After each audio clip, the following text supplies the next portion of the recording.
여러분 평안하십니까? 오늘도 말씀과 함께 주님의 은혜 가운데 거하시기 바랍니다. 오늘 말씀은 열왕기하 24장과 25장입니다.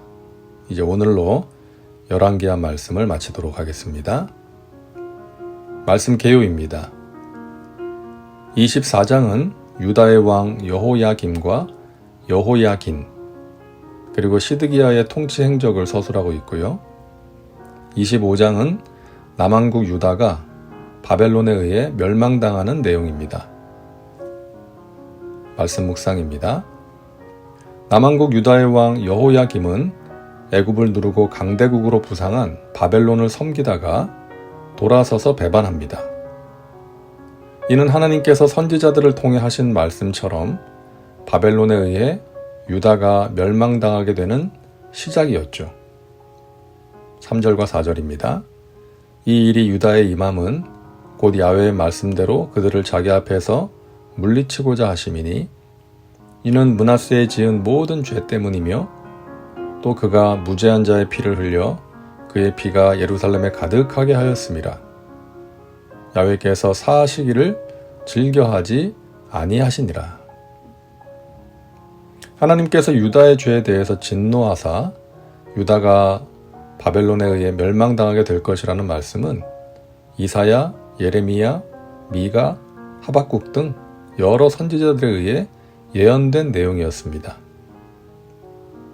바벨론은 갈대아, 아람, 모압, 암몬 연합군을 보내서 유다를 공격하는데요. 여호야김 왕 때 1차 침공, 그리고 여호야긴 왕 때 2차 침공을 하는데 여호야긴은 사로잡혀서 바벨론으로 끌려갑니다. 바벨론은 유다를 정복한 뒤에 유다 사람들을 바벨론으로 끌고 가는데요. 이것은 북이스라엘을 정복한 아수르의 정책과는 조금 다르죠. 아수르가 어떤 식민 정책을 폈는지 기억하시죠? 북이스라엘의 수도였던 사마리아 사람들을 다른 나라 지역으로 흩어버리고 다른 지역에 살고 있었던 이방인들을 사마리아로 이주시켜 살게 했죠.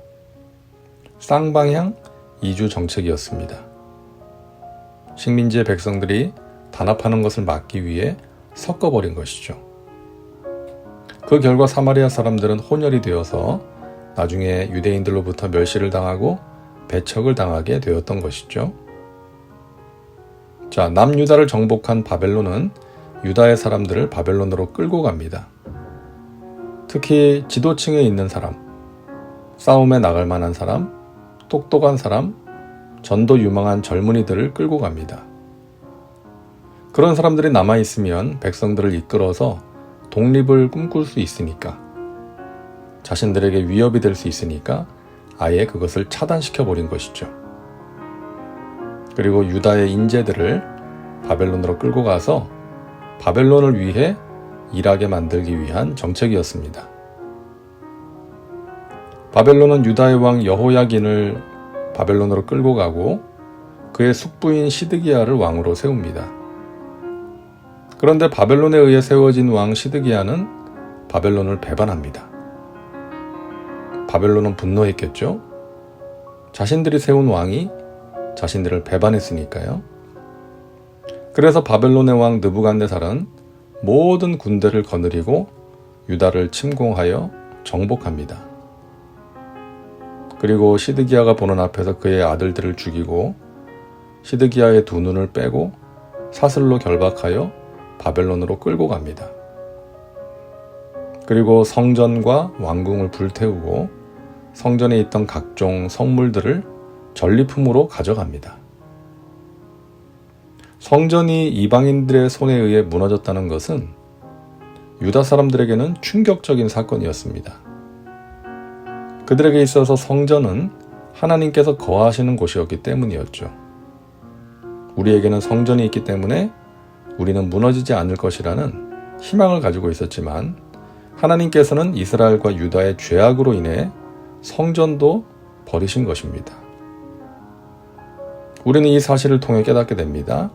성전의 존재 여부가 민족의 명운을 결정하는 것이 아니라는 것입니다.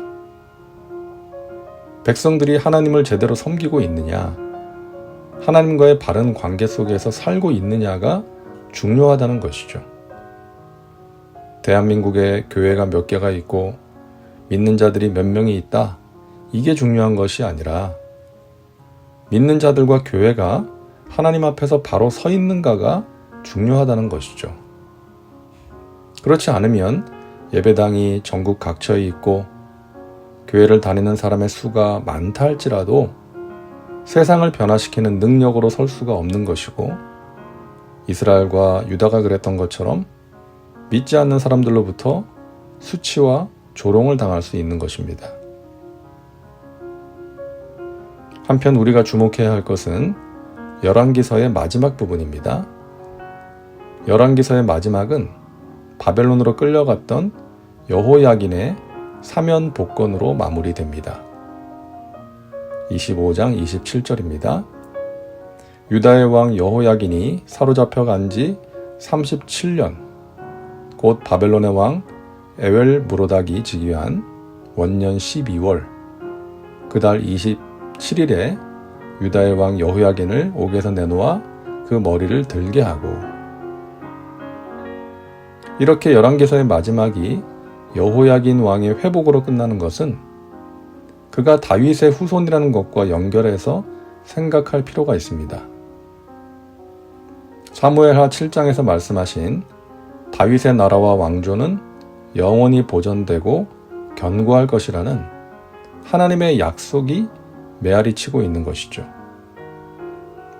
결론적으로 이스라엘과 유다의 멸망은 그들의 불신앙으로 인한 하나님의 정당한 심판이었지만, 그러나 심판 이후에도 희망이 있다는 것을 암시하는 것입니다. 하나님께로 돌아오면 회복시켜 줄 것이다. 다윗의 후손으로 오실 예수 그리스도로 말미암아 다윗의 왕조는 영원히 보존될 것이다. 이런 메시지를 주는 것이죠. 하나님의 심판은 심판이 목적이 아닙니다.